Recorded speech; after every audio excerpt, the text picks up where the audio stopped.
Tonight, have temporary jobs become a permanent way of life for some New Englanders? There's some days when I'm collating or copying and I'm going, I went to college for this, you know? And a viewer's guide to the 1994 ballot issues.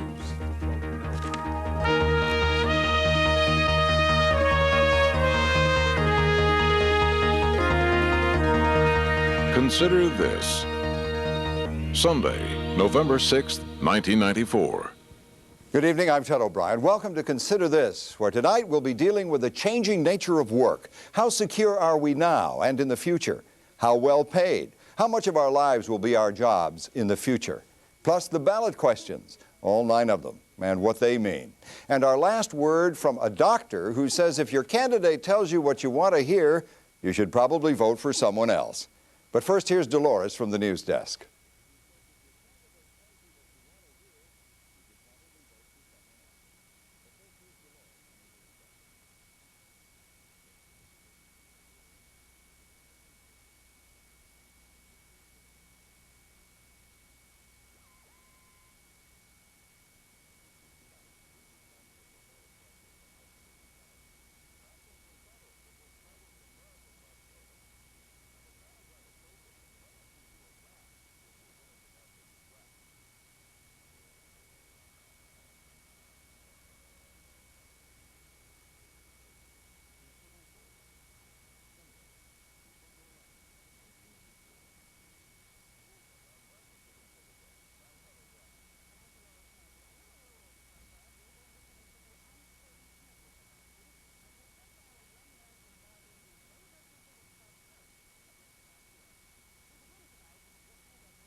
For as long as most of us can remember, work has been the steady rock on which most Americans base their future.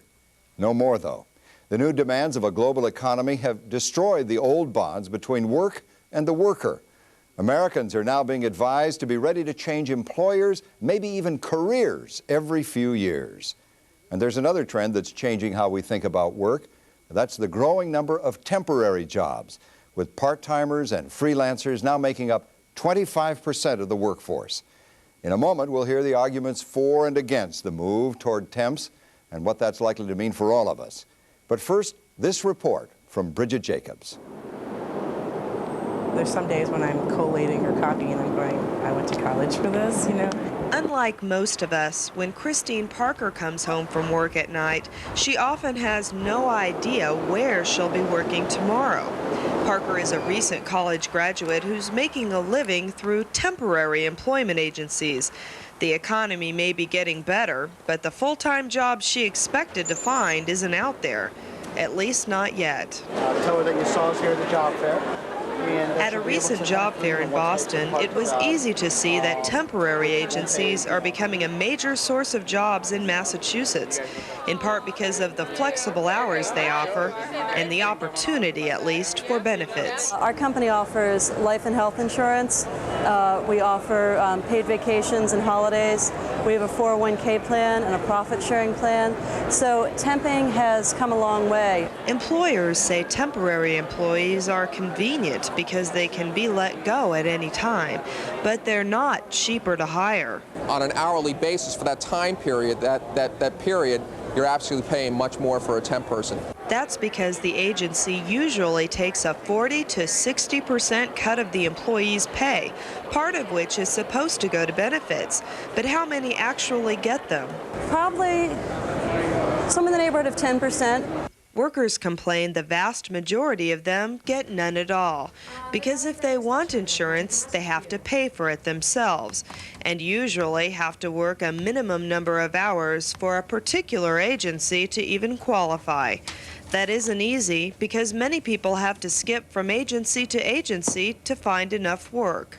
Parker says she was shocked when she found out accidentally how much money the agency was making versus how much she got. They were paying me $7 an hour, and they were making $13. So I was pretty appalled and kind of angry when I found that out. The bottom line for many of the unemployed, like Christine, is that temping is a way to make some money and still be free to look for a permanent job. But for others, a temporary job is the only option. In Boston, I'm Bridget Jacobs. 1/4 of a nation, part-time, underemployed, temporary. We have two guests to talk about what those numbers really mean. John Chuang, who founded MacTemps while still a student, and Chris Tilley, economist, who's worked on labor policy for universities and unions and currently teaches at UMass Lowell. Gentlemen, thanks for joining us. I'd consider this. Thanks. Temping, good thing or bad thing for the worker? John? Temping is definitely a good thing for the worker.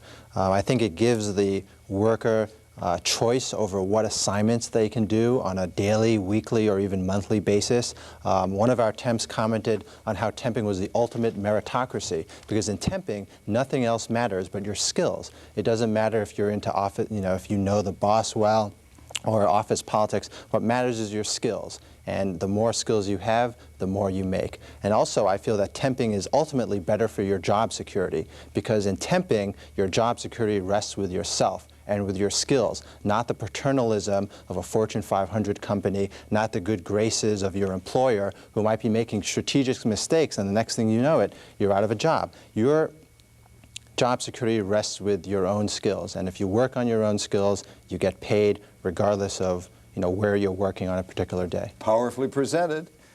Mr. Tilley. I think there's serious problems with temping, and the first warning signal is simply that there's a lot of temps who want permanent jobs. The last survey I'm aware of from Manpower Incorporated, 60% of their workforce wanted permanent jobs. That's a problem. And I think that flexibility in itself is not necessarily a problem, but if you want people to be flexible, you've got to provide some underlying security. And I think that security involves a source of benefits, a source of income for retirement, pensions, and so on, and some sense of how you're going to move from job to job. When we look at the countries that we compete with, Germany, Japan, Sweden, they've taken much more care to ensure this level of security so that you get the commitment from workers and you've got a safety net under them, so then they get the flexibility. I think that's what's missing in this country and in the temp industry in this country. I think, Professor Tilley, that you're perhaps thinking about the old traditional temporary help agency that basically dealt with clerical workers and office workers, and those temp agencies only comprise less than 50% of the temporary help jobs today. But two-thirds of those temp jobs are $8 or less per hour, aren't they, John? All I can say is that at my company, temporary help, our average pay is $14 an hour. And at our company, we have lots of benefits. We offer health insurance, long-term health insurance, where we pay 50%.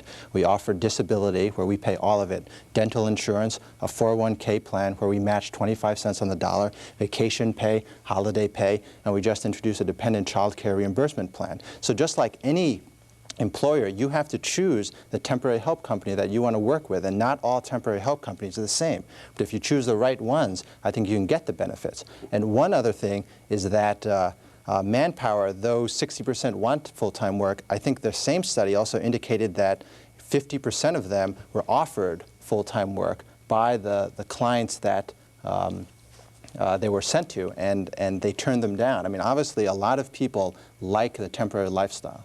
Aren't you really the exception, though, among temporary companies? You ask for 1,000 hours, which, as I calculated, is like 20 hours a week for a year before the benefits kick in, which is generous compared to the, what, 90% of these temp firms? Well, I think it's changing. I mean, a lot of temporary help companies, the only reason why they're not offering a lot of benefits perhaps is because of the high rate of turnover. Most temporary help companies have turnover in the rate of 400 to 500% a year. Exactly. And with that type of turnover, it's very hard to administer a benefits plan. But I think a lot of temporary help companies support health reform and... But doesn't this whole roving population of workers going from place to place serve to depress the overall wage rate? Yes, in fact it does. And not just temporary workers, but the growth of part-time work has in fact driven down wages, not just for part-timers, but for full-timers. Economists have done studies that show there's a depressing effect on wages of having a higher percentage of part-timers. The other thing is, John, you've heard that commercial where Bob shows up to take the place of the sick worker, and the boss is so in love with Bob that the guy gets visibly better as the commercial goes on and says, well, I'll be in tomorrow anyway.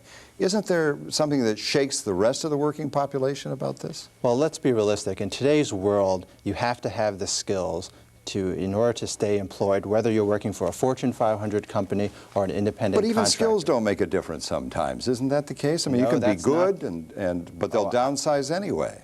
Part of the problem is that you may have a set of skills that work at one job, but to move on, you've got to get another set of skills. And part of the problem with our system is there's not a good way for you to get that set of skills. Well, I think temporary help companies are an excellent way to get those skills. One, because you're in the market all the time. I mean, every 3 months, a bunch of employers bid for your skills, and you quickly learn what's high paying, what's low paying, what skills I have to learn, what skills are useless. Unlike a person who's been locked in a Fortune 500 company for 10 years, they don't have a good realistic evaluation of what their market skills Professor, really what's are. your response to that? I think this is a young person's view of the labor market, somebody who's interested in reevaluating every 3 months. People who are raising a family need some kind of stability and security, and that's not what happens when you get exposed to the But that's outside also labor not the market. climate, is it? Hasn't the world changed around us? Let's be serious about today's workforce. No longer do you have the 30-year career. You get out of college, work for one company, and get shooed into retirement 30 years later with a gold watch. I mean, today's labor force is very mobile. People have 4 to 6 careers on average. People change jobs much more frequently. And I think the old Fortune 500 job security is an anachronism of the 50s and 60s. Well, but at the same time, employers are complaining more and more that they can't get the commitment and effort from their workforce that they used to. I think there's a correlation there. If you don't give the commitment, you're not going to get commitment in return. And I think that a new deal has to be worked out. I don't say we go back to the 1950s, but there has to be some underlying security to give people the incentive to give their all to Very the company. quickly, yes or no. Hasn't time past meant the worker produces for the company carries the worker through bad times as a way of rewarding him for the work in the good times? I think today's loyalty should be structured a little differently. And both employer and employee know that there is very little loyalty. And what you have to do is the employer has to offer a good opportunity, a good wage, a challenging project, and the employee has to have the skills to meet those projects. Then he'll hire all your guys permanently, John. Well, I mean, they That's do, as may be. and that's why we have good people. Thank you very much, John Chuang and Chris Tilley. In a moment, a guide to the ballot questions and what to make of them before you get into the booth next Tuesday.